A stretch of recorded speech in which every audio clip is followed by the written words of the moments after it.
Assalamualaikum warahmatullahi wabarakatuh. Alhamdulillah, salatu wassalamu ala rasulillah Sayyidina wa maulana Muhammadin abdillah.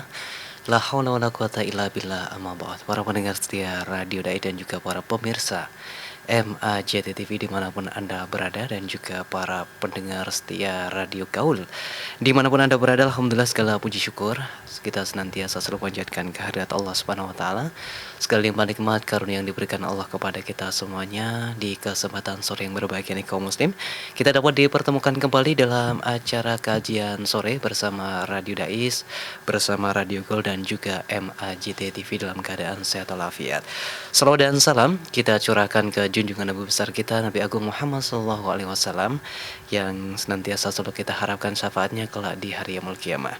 Para pendengar setia dan juga para pemirsa dimanapun Anda berada, pada kesempatan sore hari ini sudah hadir di tengah-tengah kita bersama narasumber yang selalu hadir di setiap hari Sabtu bersama Ustadz Muslihin LCMH kita. Assalamualaikum Ustadz. Waalaikumsalam warahmatullahi wabarakatuh. Kabarnya baik ya? Alhamdulillah, dan juga bagi Anda semuanya kaum muslim, semoga yang saat ini lagi kurang enak badan, yang lagi sakit, semoga lebih baik lagi dan diangkat penyakit Anda semuanya oleh Allah Subhanahu wa taala. Dalam pembahasan fikih kontemporer yang sangat menarik sekali, di kesempatan sore hari ini akan membahas mengenai tema hukum ikan yang belum dibersihkan. Nah, seperti apa nanti bagi Anda yang ingin bertanya di season kedua, nanti akan buka pertanyaan. Silakan di 082133670000 atau di 0246746352. Waktu sebelumnya kita persilakan. Monggo silakan. Bismillahirrahmanirrahim. Alhamdulillahi wa kafa, wassalatu wassalamu ala habibil mustafa Sayyidina Maulana Muhammadin wa ala alihi wa ashabihi ahli sidqi wal wafa, wa la hawla wa la quwata illa billah, amma ba'du. Yang terhormat dan yang kami hormati seluruh pendengar Radio Dais dimanapun Anda berada, para pemirsa MAJT TV, para pendengar Radio Gaul, para pendengar dan pemirsa semuanya entah melalui apa saja, alhamdulillah atas limpahan rahmat, limpahan nikmat dari Allah Subhanahu wa taala, sehingga di sore hari ini kita masih bisa saling sapa kembali. Semoga persapaan kita pada kesempatan kali ini menambahkan rahmat dan berkah dari Allah Subhanahu wa taala. Semoga kita semua senantiasa mendekatkan diri kepada Allah Subhanahu wa taala melalui kajian fikih kontemporer setiap hari Sabtu sore ini. Pastinya adalah untuk agar kita atau menambahkan atau pengetahuan yaitu tentang hukum-hukum Islam. Karena judulnya adalah fikih, yaitu menghukumi. Tujuannya adalah apa? Ya semoga saja semakin kita menggali hukum fikih adalah ya dengan harapan semoga perilaku kita atau yang kita lakukan adalah sesuai dengan syariat Allah Subhanahu wa taala. Nah, pada kesempatan kali ini yaitu membahas tentang ikan atau hukumnya mengkonsumsi ikan yang belum dibersihkan kotorannya. Karena secara kenyataan kita kan banyak di lapangan, yaitu terkadang misalnya ketika ada seseorang membeli pindang misalnya, nah di situ masih terdapat kotorannya misalnya. Apakah itu menjadi haram semua misalnya karena telah dimasak dengan kotorannya juga, atau itu bagaimana hukumnya ikannya ya pastinya, atau hukumnya kotorannya bagaimana, atau solusinya bagaimana dan sebagainya. Padahal itu adalah menjadi kehidupan kita sehari-hari, atau bahkan khususnya bagi ibu-ibu mungkin ya yang yang membeli ikan misalnya di pasar misalnya, atau wader, atau mungkin kakap, atau pokoknya jenis ikan apa saja. Dan terkadang ada juga yang mungkin kita misalnya kita membeli ikan di pasar itu sudah dibersihkan oleh penjualnya. Jadi karena penjual kan lebih ahli daripada kita. Sekali membeli langsung dibersihkan itu juga ada. Tapi ada juga yang tidak. Ada juga yang mungkin misalnya suaminya hobinya mancing ya. Ini ya mungkin barangkali ada pemirsa atau pendengar yang mungkin entah suaminya atau bahkan istrinya atau bahkan anaknya yang hobi mancing. Nah, di situ kan ya dia posisinya adalah mendapatkan ikan yang belum terbersihkan dalamnya, belum terbersihkan kotorannya. Nah, itu bagaimana? Atau misalnya ikan itu kan ada yang jenisnya mungkin water yang kecil atau yang mungkin jenisnya yang besar misalnya. Nah, itu apakah semua itu adalah ada perbedaannya misalnya bagaimana? Nah, secara hukum fikih itu sudah menjawab dari zaman dahulu. Ini adalah keunggulannya ilmu fikih ya. Para ulama itu sudah menjawab dari zaman dahulu. Nah, tergantung apa kita. Barangkali ada yang mungkin belum pernah mendengar hukum ini atau bahkan sudah pernah terbersit. Hukumnya bagaimana, atau misal karena saya masak kan posisinya masih ada tainya misalnya. Terus itu bagaimana? Nah, itu bagaimana? Dan mungkin permasalahan-permasalahan yang lain. Contoh misalnya bagaimana hukumnya lele, biasanya lele atau wader yang makanan pokoknya itu adalah kotoran manusia. Kan ada atau kadang sapi tank langsung disambungkan ke kolam lelenya. Dan lelenya lemu-lemu. Lelenya lemu-lemu. Nah, itu bagaimana hukumnya? Apakah lele itu menjadi najis atau tidak bisa dikonsumsi atau bagaimana? Dari pertanyaan-pertanyaan ini ya insya Allah kita akan membacakan ya. Sebenarnya itu adalah saya itu bukan menggali hukum, tapi ya membacakan hasil fatwa atau hasil bahsul masail para kiai atau mungkin para santri di pondok-pondok pesantren, atau mungkin memang membacakan kitab-kitabnya para ulama yang sesuai dengan pembahasan kita. Nah, dengan tujuannya apa ya? Tadi ya semoga saja kita tetap akan berusaha mengamalkan syariat Islam, kembali kepada ajaran atau kembali kepada syariat Islam. Itu adalah tujuannya ya, tujuan daripada fikih. Karena apa? Allah berjanji may yuridillahu bihi khairan yufaqihu fiddin. Karena kata Rasulullah SAW, siapa saja yang dikehendaki menjadi orang yang baik, menjadi khairan, menjadi orang baik, adalah difahamkan ilmu agama. Nah, di antara yang difahamkan pastinya juga diamalkan. Tidak hanya sekedar misalnya panjenengan menonton video ini atau mendengarkan kajian di sore hari ini terus setelah itu selesai. Padahal itu juga keseharian kita. Bukan hanya mungkin bapak-bapak ketika lagi males, istrinya lagi males masak misalnya, terus beli lauk di warung warteg atau warung Tegal atau warung apa misalnya.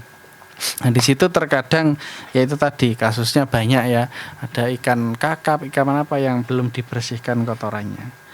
Nah, yang pertama adalah bagaimana hukumnya.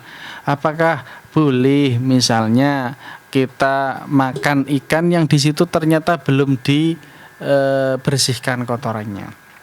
Nah, maka menurut para ulama itu adalah selama ikannya itu tergolong kecil itu boleh-boleh saja. Selama ikannya tergolong kecil boleh-boleh saja. Kalau ikannya besar dan gampang, definisinya adalah mudah untuk dibersihkan, maka ya harus dibersihkan. Hal ini disebutkan dalam kitab Hamish Bughiyatul Mustarsyidin, Ghayatu Talkhisil Murad, Fatawi Ibnu Ziyad, masalah Rawthus samaki najisun. Kotoran dari ikan itu adalah najis. Tapi wa yajuzu aklu sigharihi qabla syakki jawfihi. Nah, kotorannya memang itu najis. Kotoran ikan itu najis. Tapi ada pengecualian hukum. Boleh memakan ikan sing kecil sing belum dibersihkan dalamnya. Jadi contoh misalnya biasanya dulu di waktu saya kecil golek waterin cilik ya wis gak usah dibetet lang lebok kening wajan, terus yes dipangan. Lah Iya. permasalahannya makannya itu, makan kotorannya ini yang menjadi masalah juga nanti. Iya. Tapi secara kalau tidak dimakan sudah fix. Berarti nek ikan kecil, wader-wader cilik-cilik itu enggak dibersihkan terus dimakan ya enggak kotorannya maksudnya. Tetap itu berarti masih boleh itu dan belum. Wa yu'fa'an rauthin ta'assara tanqiyatuhu wa ikhrajuhum. Dan kok misalnya ikannya itu tergolong besar, tapi kok sulit membersihkannya sampai bersihnya misalnya. Nah, biasanya kalau ikan agak besar dikit dibetet tok. Dibetet tok terus masuk ke maka bagaimana hukumnya? Maka boleh diampuni. Diampuni itu dalam artian tetap ketika digoreng boleh dimakan. Boleh dimakan tapi itu makruh hukumnya. Nah, dari hukum sini adalah maka wajib tidak boleh memakan ikan yang besar sebelum mengeluarkan kotorannya. Kalau dalam kasus yang ini, sebelum mengeluarkan kotorannya, karena apa? Tidak ada masyakoh, kesulitan untuk membuang kotoran tersebut. Berarti kalau ikan besar kok belum dikeluarkan kotorannya, maka hukumnya nggak boleh, haram mengkonsumsi wader atau lele, kakap atau apa yang belum dibersihkan kotorannya. Ini menurut Syekh Fatawi Ibnu Ziyad. Nah, akan tetapi di sini kan juga agak sulit. Misal ya, terus lele wis mateng, gurung dibersihno, masa kok kon gua kan ya eman-eman. Wis, apalagi para pecinta lele seperti saya. Dan sebagainya. Lalu bagaimana solusinya? Nah, terkadang memang ya banyak kalau mungkin di beberapa makanan di warung-warung pinggir jalan nih kebanyakan sudah dibuang. Tapi kan misal kok belum dibuang dengan hukum yang tadi haram dimakan, dikonsumsi, ya terus bagaimana? Nah, maka kita mencari solusi atau mungkin pendapat yang lebih agak ringan sedikit lah, biar tidak terbuang ini ikan kakap dan sebagainya. Nah, dalam Fatawi Kubro al-Fiqhiyah, Syekh Ibnu Hajar al-Haytami juga mempertegas atau memang sudah mempertegas wala yahillu aklu samaki milhin lam yungza ma fi jawfihi. Tidak halal makan ikan yang asin atau ikan kalau di sini disebutkan asinnya yang belum dihilangkan perutnya atau kotoran dalam perutnya. Ini haram ini hukumnya ini. Iya. Li'annahu fi akli samah kullaha ma'ama fi jawfiha minan najasa. Kenapa? Karena memakan ikan yang kesemuaannya sedangkan di dalamnya terdapat kotorannya, yaitu adalah masuk dalam kategori najis. Kalau bahasanya Imam Ibnu Hajar itu adalah ketika kotoran tersebut belum dihilangkan terus dimasak bareng, ya masuk termasuk semuanya, mencampur ke dalam najis itu. Itu menurut Syekh Ibnu Hajar al-Haytami. Nah, tapi kita mencari lagi mungkin kaul-kaul atau pendapat-pendapat yang lebih ringan karena ya eman-eman ini kayak gurame kok belum dibersihkan terus dibuang iya masih eman-eman. Dalam kitab I'anatul Talibin, qaulus syarih jawazu aklis shaghir. Dalam kitab Fathul Mu'in disebutkan boleh makan yang kecil. Dalam kitab Bujairami alal khatib manasuhu ma yusaddaqu alaihi urfan annahu shaghirun. Yang dikatakan kecil ya secara urfnya. Meskipun meskipun itu qadra usbu'aini. Jadi wader sing kira-kira 2 driji itu ya masuk dalam kategori kecil. Ya, secara urfnya lah pokoknya. Ya secara secara kebiasaan orang juga. Nek nelayan itu meskipun satu tangan kayak anggapannya kecil. Nek kene wis terlalu masya Allah gede ini dan sebagainya. Tapi bagi nelayan sekulina ya yang kecil. Nah, dalam kitab Bughyatul Mustarsyidin wa ibaratuhu wa qad ittafaqa Ibnu Hajar wa Ziyad wa Muhammad Ramli wa ghairuhum ala taharati ma fi jawfis samakis shaghir minad dami war rawthi wa jawazu aklihi ma'ahum. dalam kitab telah disepakati Ibnu Hajar Al-Haytami, Imam Ibnu Ziyad, Imam Romli itu mu'tamad atau pegangan mazhab Syafi'i ya, setelah Imam Nawawi dan Imam Rafi'i ya. Itu sepakat bahwa hukumnya suci apa yang ada di perutnya ikan yang kecil. Entah itu berupa darah atau kotoran. Dalam artian suci wajawazu aklihi ma'au, boleh makan sekalian sak kotorane. Nah iki hukum sing rada ringan ini. Jadi wader gurung diresiki kok wis digoreng, mangan sekalian sak kotorane. Iki sing cilik ini, yang kecil. Wa innahu la yunajjisu biduhna, dan selain boleh memakannya, hukumnya juga wader sing isih ana masih ada kotoran di dalamnya itu tidak termasuk menajiskan minyak gorengnya. Tidak menajiskan minyak gorengnya. Bal jaro alaihi Muhammad Romli al-Kabiro aidon. Bahkan Imam Romli tadi Imam Hajar, Ibnu Ziyad. Imam Romli itu mempunyai pendapat bahkan sing gede sekalian. Sing ikan yang besar belum dibersihkan itu boleh dimakan ikane. Nah ini kotorannya ya ora iki. Boleh, ini khusus pendapatnya Imam Romli. Nah, jadi ini menjadi solusi nek misalnya tuku water, tuku beli lele yang besar-besar kok ndelalah belum dibersihkan dalamnya. Apakah boleh dimakan yang selain daripada kotoran? Hukumnya menurut Imam Romli tetap boleh. Tetap boleh. Karena apa? Karena alasannya Imam Romli li'anna lana qaulan qawiyan annasamaka ladamalahu. Karena menurut Imam Romli ada satu qaul yang kuat, yaitu bahwa kategori ikan itu masuk kategori yang hewan yang dimakfu, yaitu yang kecil-kecil. Contoh cicak, coro dan sebagainya itu apa? Hewan yang tidak mempunyai darah. Itu dimakfu. Nah, menurut Imam Romli. Jadi dalam kasus yang ini tadi bisa kita ambil kesimpulan hukumnya adalah tidak boleh atau masih boleh makan ikan yang belum dibersihkan dalamnya yang kecil, masih boleh. Adapun sak teleke ya ana sing mengatakan oleh nek tegel pisan. Nek tegel. Nah, terus bagaimana dengan ikan yang besar kok ndelalah beli ikan di nasi pinggir jalan atau apakah belum dibersihkan? Maka hukumnya bagaimana? Secara menurut yang tadi itu tidak boleh, hukumnya najis. Tapi ikut pendapat yang dalam kitab Bugyatul Mustarsyidin yaitu boleh. Asal tidak kotorannya. Jadi kotorannya dibuang, dihilangkan, dimakan sisanya lele dan sebagainya. Nah, ini masih boleh. Terus pertanyaan yang selanjutnya adalah kalau yang tadi ya ikan yang kecil sudah terjawab, ikan yang besar, solusinya bagaimana untuk ikan yang besar? Sebisa mungkin ya sebelum dimasak dihilangkan kotorannya.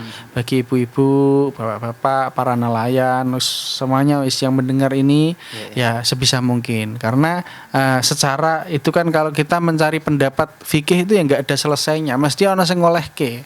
Tapi kita ambil mayoritas ya nek ngger kotorane ikan ya najis gitu. Nah, sebisa mungkin sebelum dimasak ya dihilangkan kotorannya. Misalnya kok ada bekas-bekasnya atau kok ndelalah angel dibersihno, yaitu diampuni lah, dimakfu itulah. Tapi anjuran yang paling dianjurkan adalah tetap dibersihkan. Jangan kok mengikuti pendapat sing wis pokok men kok halal oleh kabeh guys. Repot ning ngene akhirnya. Terus ada pertanyaan yang lain yaitu bagaimana hukumnya makan lele sing makanan kesehariannya adalah apa tadi? Kotoran menungso. Nah, biasanya kan sapi teng sambungke karo nganu lelene ya. Utawa ya memang kakose anjen langsung mlebu ning ngano masuk di kolam lelenya. Sampai terkadang ada yang memang lelenya itu karena setiap hari mangane keluargane ndelalah akeh sak anak-anake. Sampai lelene lemu-lemu warnane kuning-kuning dan sebagainya. Lalu itu bagaimana? Hukumnya apakah najis atau apakah nggak boleh masak lele yang model seperti itu? Nah, ini kita kasusnya beberapa ya. Di antaranya, apakah lelenya ini kita fokuskan ke lele karena kebanyakan adalah lele, entah itu wader atau yang lain mungkin. Hanya kan ada lele. Nek lele ini itu apakah berubah bentuknya atau berubah sampai jadi kuning atau normal-normal saja atau yes dan sebagainya lah. Ternyata ada hadis riwayat Imam Tirmidzi bahwa innan nabiyya sallallahu alaihi wasallam naha an aklil jalalah wa syurbi labaniha hatta ta'lifa arba'ina lailatan. Beliau Nabi itu melarang, mencegah makan jalalah. Apa itu jalalah? Yaitu ikan sing panganane najis. Ikan sing panganan najis sampai dibiarkan selama 40 hari. Itu hadisnya Rasulullah. Ya nek model ngene iki ya berat, Bosku.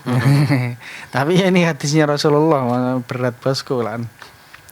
Nah, maka kita kembali ke fikihnya para mazhab, karena imam itu para ulama bukan kok kita menentang hadis, bukan, tapi para ulama itu lebih tahu hadisnya banyak, dikumpulkan dari berbagai hadis akhirnya mempunyai kesimpulan, bukan kok ulama menentang hadis ini atau tidak menerima hadis ini padahal sudah jelas yaitu melarang jalalah, yaitu ikan yang makanannya adalah kotoran. Ya nek pengen ngono ya monggo. Pengen menggunakan hadis itu terus haram, nah sampai ikannya itu normal selama 40 hari nggak makan kotoran lagi, ya monggo kalau mau seperti itu. Nah, dalam kitab Al-Muhadzab Imam Asy-Syairazi mengatakan wa yukrahu aklul jalalah. Hukumnya menurut Imam Asy-Syairazi adalah hanya makruh.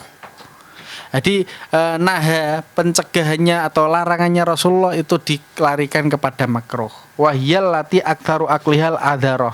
Apa itu jalalah? Yaitu yang kebanyakan makannya itu dari kotoran atau dari najis, min nakotin atau dari onta atau sapi, kotoran sapi atau kambing atau ayam atau bahkan ayam yang mati. Biasanya kan ngingu punya kolam lele, makanan pokoknya apa? Yaitu dia adalah bakulan ayam potong. Kalau nggak kotorannya masuk situ, ya usus-ususnya, sisa-sisanya kadang masukkan ke situ. Nah itu kan ya diantara adalah makanan pokoknya najis dan sebagainya.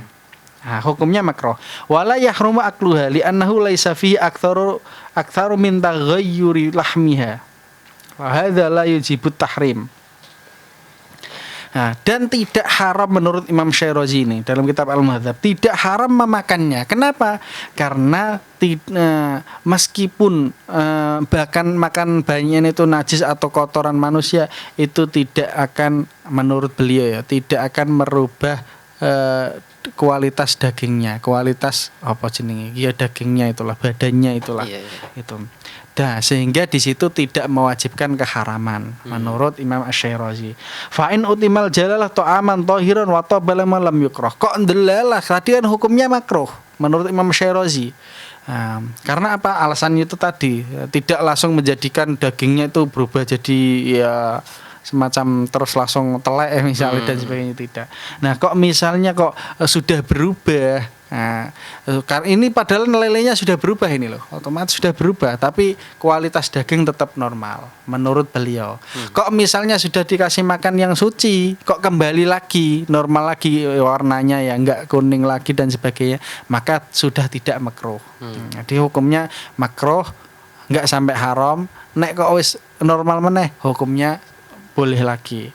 Nah, melarikan hadis yang tadi, larangannya Rasulullah itu larangan makruh, bukan larangan haram.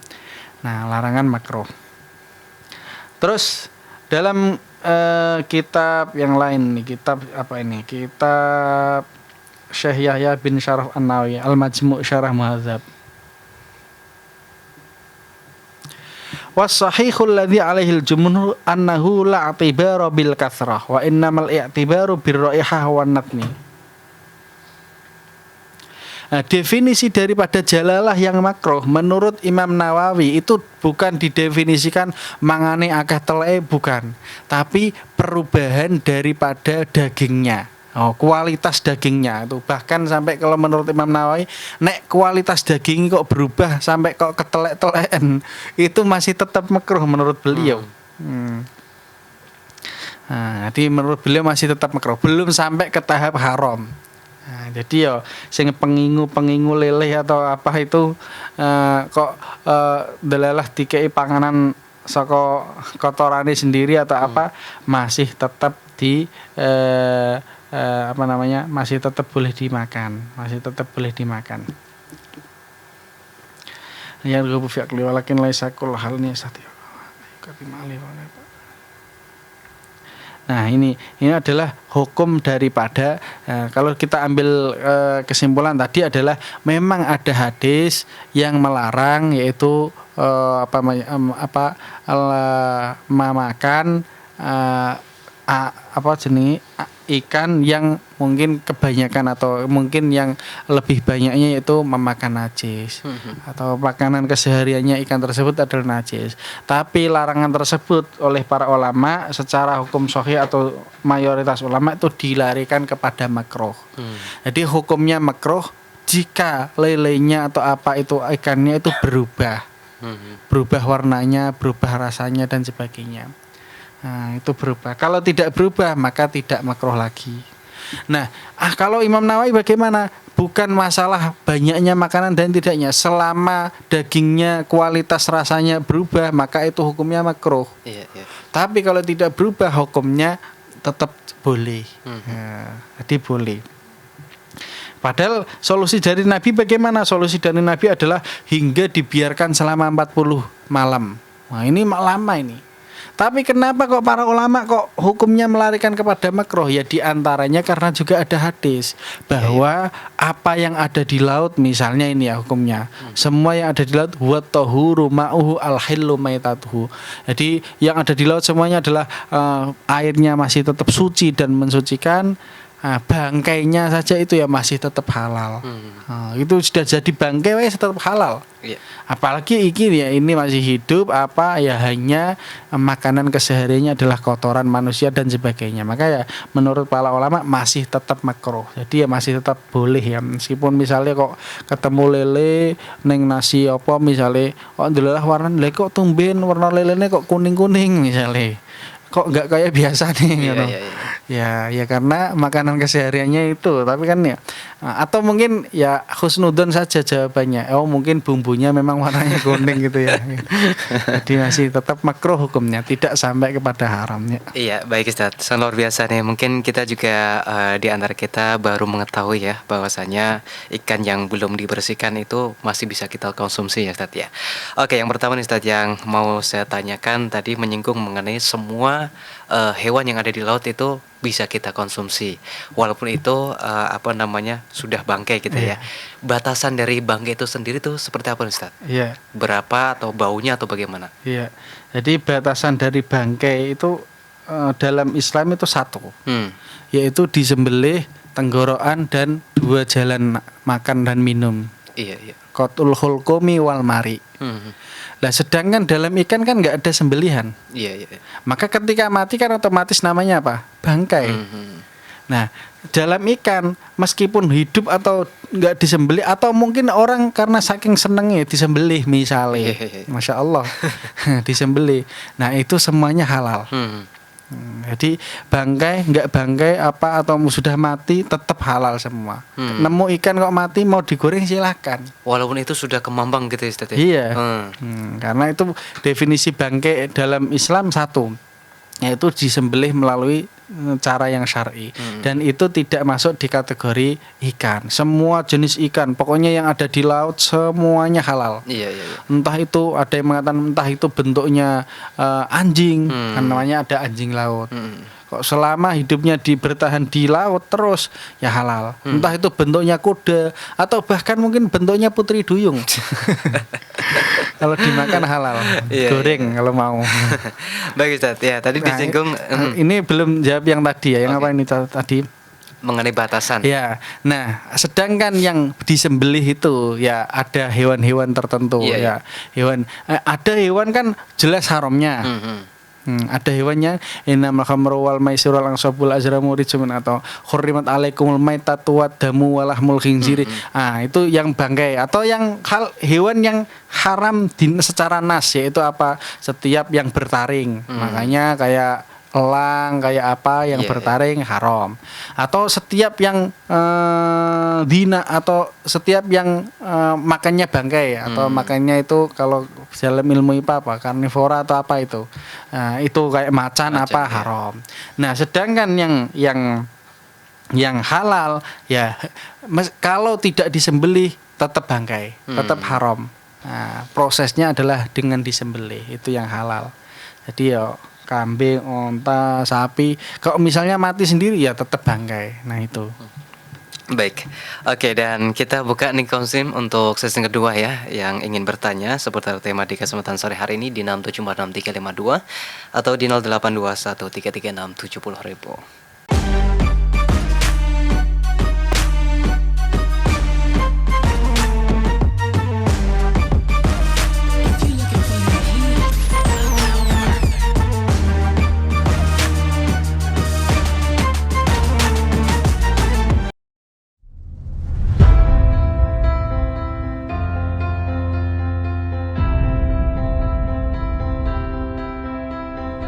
Masjid Agung Jawa Tengah kini hadir dengan berbagai pelayanan dan fasilitas yang membanggakan.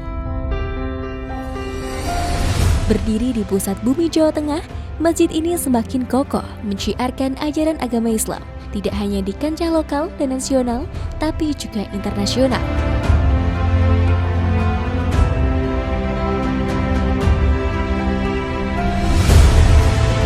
Mengikuti perkembangan dan kebutuhan masyarakat, Masjid Agung Jawa Tengah mempersembahkan sebuah lokasi yang mengantarkan, lokasi yang membekali untuk ibadah yang suci, manasik haji dan umroh Masjid Agung Jawa Tengah.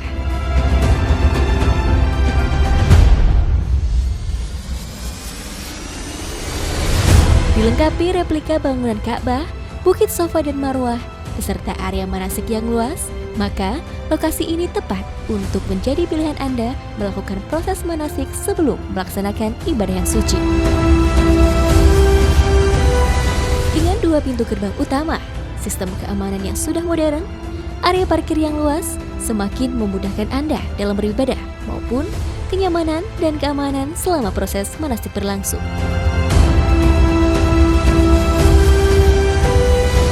Hal penting lainnya adalah kemudahan akses untuk penginapan Hotel Geraha Agung, akses oleh-oleh Semarangan dan Jawa Tengah, tempat beribadah yang nyaman, juga akses wisata kota Semarang untuk sekedar memanjakan mata, menikmati hamparan kota dari atas menara.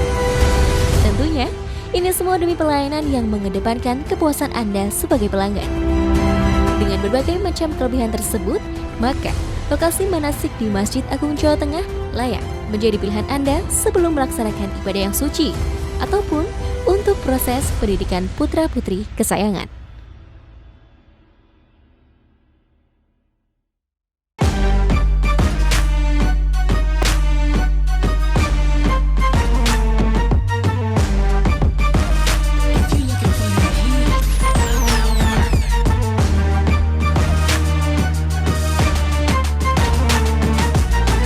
Kembali di 107,9 FM, para pendengar dan juga pemirsa MAJT TV dimanapun Anda berada. Silakan untuk Anda yang bertanya di 6746352 atau di 082133670000.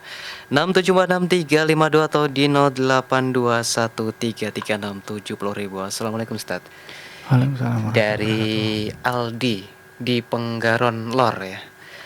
Saya pernah melihat makanan khas dari suatu daerah, yaitu memakan ikan yang masih berdarah atau mentah. Dan ikan tersebut yang sudah dibersihkan lalu dibusukkan dimakan mentah. Nah, bagaimana nih hukumnya?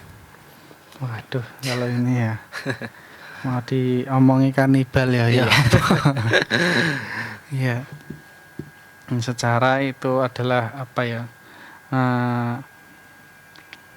Dalam Islam itu ada yang adabnya, yaitu kebersihan atau menghilangkan dari setiap kullu mustaqdarin. Kalau dalam kaidah ilmu halal yang halal haram itu adalah setiap yang dianggap menjijikkan oleh orang Arab di zaman dahulu secara normal itu haram. Iya, iya. Dan syaratnya orang Arabnya harus kaya. Soalnya nek miskin kabeh dipangan. Iya, iya. Nah itu jadi kalau dalam bahasa Arabnya apa ya nang kitab ya, yaitu kullu ma istakhbasathul arabu fahuwa haramun. Kullu mastaqdarathul arabu kullu ma tabathul arabu fahuwa halalun. Jadi setiap yang dianggap enggak enak atau menjijikkan atau apa oleh orang Arab itu hukumnya haram. Setiap yang dianggap enak oleh orang Arab ya hukumnya halal. Maka dari situ saya akan menjawab pakai kaidah itu ya nek urung dimasak ya haram. Karena secara normal orang itu enggak ada yang doyan kecuali wong-wong iku tok. Tapi pastinya juga ada yang mengatakan halal. Kalau contoh misalnya ada orang yang memakan batu tapi enggak ono bahayane misalnya. Bisa saja batu itu halal menurut orang itu, khusus orang itu tok. Atau yang kedua misalnya kasusnya adalah sebagai obat. Tulalah enggak ada obat yang lain kecuali nguntal cacing urip misalnya atau nguntal wader urip. Misalnya maka ya itu beda lagi, maka bisa jadi halal. Tapi secara kalau saya menjawab bagaimana hukum dalam kitab ya saya enggak menemukan. Secara semuanya ya orang mesti dimasak masalahnya. Tapi nek ketika enggak membahayakan bagi dia atau bisa saja dikatakan halal. Tapi ya secara kaidah yang tadi mengatakan bahwa nek wong Arab menganggap jijik ya haram. Ketika kita semuanya normalnya itu ya menganggap nek sing urung dimasak itu jijik ya haram. Karena secara normal meskipun ikan itu halal dalam artian dalam kutipan halal, tapi kan ya tetap selama dimasak, bukan kok terus uripan dipangan enggak ada. Itu juga enggak dibahas oleh para ulama. Baik Ustaz, ini kan di Indonesia sendiri kan banyak sekali yang mayoritas makanan itu kalau tidak matang itu kurang enak gitu ya. Tapi ada sebagian juga memasaknya jangan matang-matang karena mengurangi protein. Nah, itu seperti itu bagaimana Ustaz nih? Iya.